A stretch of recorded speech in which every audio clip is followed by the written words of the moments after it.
Thank you. Oh, God, that's light. Everybody says the same thing. That light's so bright. Thank you, Sammy. As Sammy said, I work at STFC, where I lead on open science activities. But today I'm wearing one of my other hats, and I'm a co-chair of one of the Research Data Alliance working groups, which is looking at data stewards career tracks. So I just want to introduce some of the work that we're doing in that. So I am presenting on behalf of my co-chairs and also the working group members. There are a couple in the room, I think, still as well here who are contributing to this work. So way back in about 2022, I think it was, early 2022, under the auspices of the Professionalising Data Stewardship interest group, which Kevin mentioned earlier in the RDA, a subset of us started thinking about, well, if you want to professionalise data stewardship, what does that mean? What does a career track look like? Where are we all going? So we thought, we don't really know. So let's get some evidence. And we decided to do a survey, as everybody who wants to get some evidence does. So we did a survey which was global, because we did it through the RDA. And we got a quite a good response, over nearly 300 responses. And as part of that, we thought, well, we've got to give a bit of a definition of defining a data steward, because we needed to say to people what we were meaning by this at the time. Things have moved on a lot, but this was the definition that we used for our survey.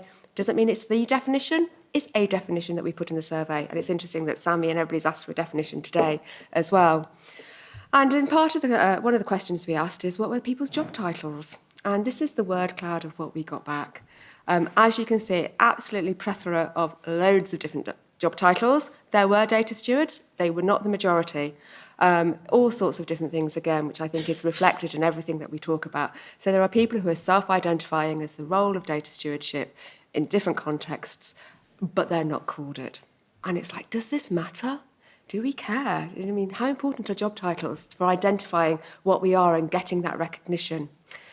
We also asked lots of other questions where people were going, how long they'd been in their jobs, what sort of contracts they were having, and importantly, where did they see their job going, and what did it look like? And this was really a free text answer.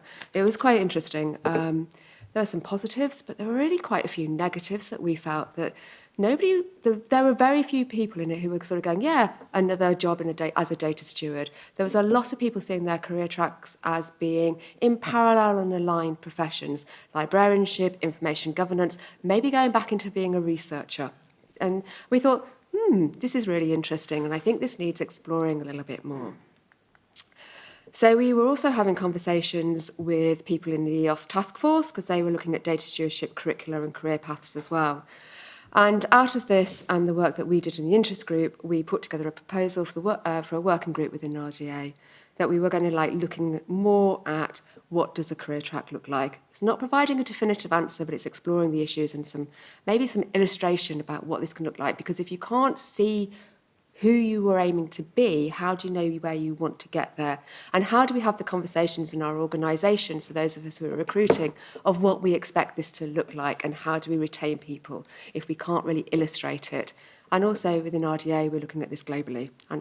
So as working group was endorsed in April, so we've been going for 6 months now, and all working groups in RDA have an 18-month lifespan, so we will be delivering our outputs in October, so a year's time. And my co-chairs from the US and from Europe as well. But we have got representation from lots of countries in the working group. So we've decided to look at personas, which was, I think, the Turing Way person mentioned they've done some personas as well. And the rationale for this is there's been a lot of work on curricula, there's been a lot of work on skills for data stewards and things, but we want to kind of illustrate what it looks like and have things that people can identify with. So we're taking, they're semi-fictional characters, they represent a group of people, and it puts people at the centre of the development for process and tools and services. So we're looking at this as employee personas, not user personas in the customer services type of approach or product development. And we want to profile specific employee segments, characteristics and attitudes towards this. And also, we think this approach is more scalable, can be taken by the people to use, because you can't write a generic set of job profiles that will work in any context across the globe. And also, there's nuance in what a data steward does. We're not all the same, as everybody says. It's where you're based and what you're doing. And that's great, because we need that richness. So, what have we done so far? We're very much into co-creation. Oh, God, time's up. I didn't even see the other bits. Let me finish my last slide. So, this is interesting. So, we've got a Zotero library, which people can see and view, we're collecting job profiles, which will be useful for CaSDaR. You can look at. We've got grey literature documents and all sorts of things. We also have a speaker series, and we have slides for those, which is looking at different geographic regions, career stages, different types of organisations as well. And we've just done a workshop, part of our co-creation, to start developing this persona methodology and some of the career tracks and profiles. That was in September, just happened, and we've got another one in IDW in October where we're doing some more workshopping on methodology. And it'd be really great if people want to contribute, get involved with the working group, and maybe we may even do a co-creation exercise with CaSDaR in the future. Thank you.